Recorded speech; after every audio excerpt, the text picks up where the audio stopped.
Hey, I'd like to welcome you to another episode of Money Matters Top Tips for Success, where each and every day I bring on new business owners, entrepreneurs, and executives and have them share their top tips for success with you. My name is Adam Torres. You can follow me on Instagram at AskAdamTorres to keep up with my book releases, book tour schedule, signings, all that other good stuff. Always love to connect with you there. And as always, if you'd like to apply to become a co-author of one of my upcoming books, just head on over to the website, moneymatterstoptips.com, and click on Become an Author to apply. All right, so today I have Marie Catus on the line, who is active duty Air Force and a member of the ACC Inspector General Unit. Marie, welcome to the show. Thank you. Thank you so much for having me. So I'm excited to talk more about what you're doing and how you're helping out over at the Inspector General Unit. But before we do that, let's get a little bit further into your background. So how did you get started in your career? So I was going to college in Norfolk State University, and I wasn't doing so well academically because it was the first time away from home. So I enlisted in the Air Force, and I thought, I'll just do 4 years. And I had previously been a part of the junior ROTC in high school and Civil Air Patrol in middle school. So it wasn't too far of a stretch for me.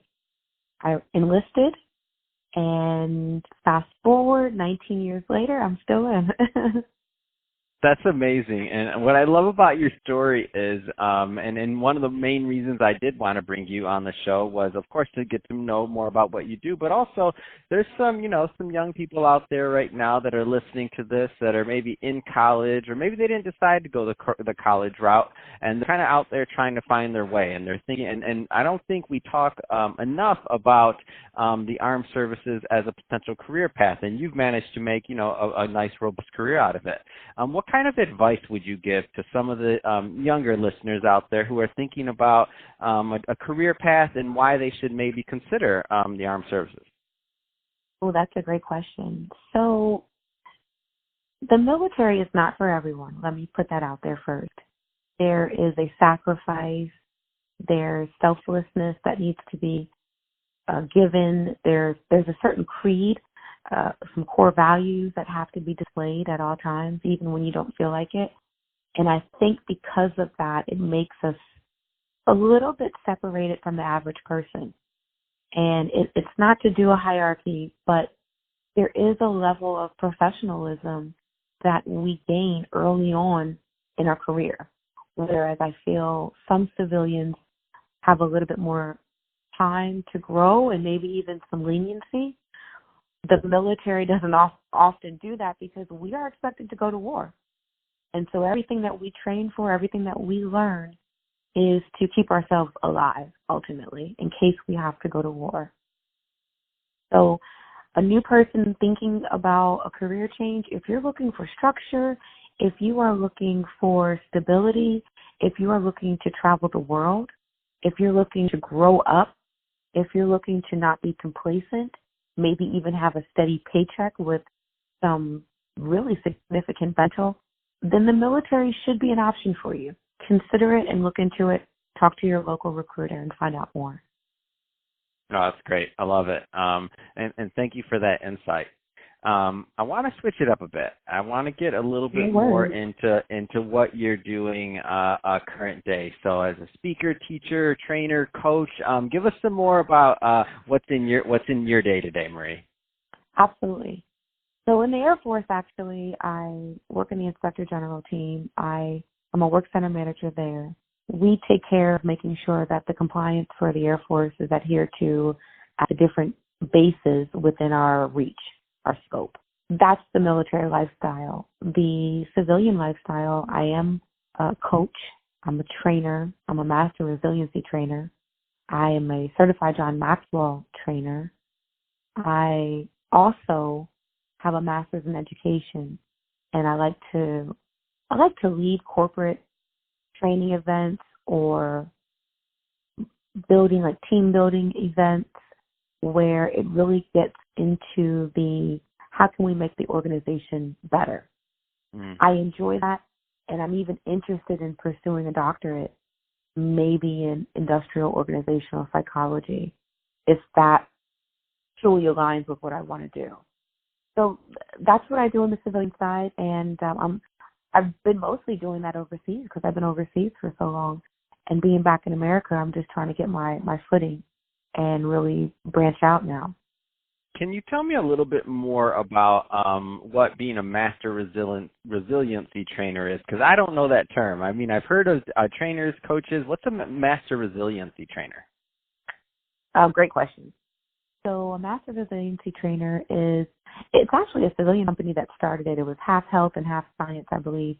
And they came together to find out why our country, if you will, was not as resilient as it used to be. And it came up with some core principles on what we could do individually and collectively to better armor ourselves for being more resilient. So one of them was an attitude of gratitude. Another one is our cognitive thinking, just kind of reshaping the way that we think, things like that. And in doing such, we would be able to know that trials and tribulations will arise, but we're a little bit more armored to face the adversity. And I think initially the intent was because suicide was so high, depression was at an all-time high, and panic attack and anxiety, all these things that were increasingly growing, they were trying to find a fix for. And so they came out with this program, and I became a resiliency trainer. They offered it to the Air Force, although it was a civilian thing. And eventually they allowed so many people, after so many years, after teaching so many modules and sessions, they allowed so many people to become master resiliency trainers. And that's what I am.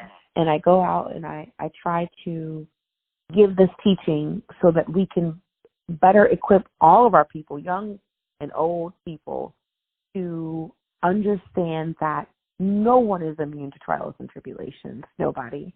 But how we face it, how we perceive it, how we deal with it is everything.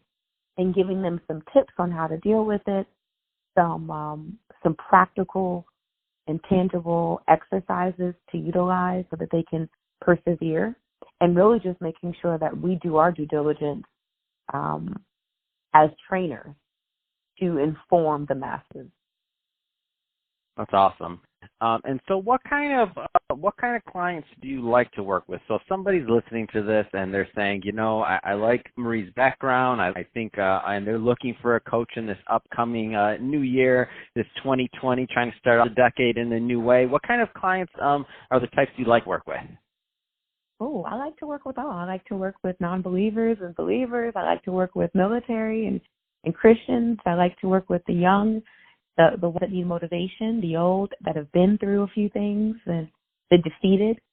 I really don't have a favorite kind of audience, to be honest with you. I do not feel like this is a topic that is created just for this group. I like it. And because, you know what I mean? No, absolutely. I like it. And so, Marie, if somebody is listening to this and they do want to follow up to learn more about your coaching or your speaking or anything else, what's the best way for them to do that? Sure. And CST, whatever you need, coaching, speaking, teaching, WINCST. That's on Instagram. And then my Facebook is BADU, Badu. Fantastic. Well, Marie, really appreciate you coming on the show today and sharing more about your background and all the great work you're doing, both in the Air Force and also in your coaching career. And to the audience, as always, thank you for tuning in. Hope you got a lot of value out of this. If you did, don't forget to subscribe to the podcast, leave me a review, do all those great things we do to support our podcasters. I really do appreciate it. And Marie, thank you again for coming on the show.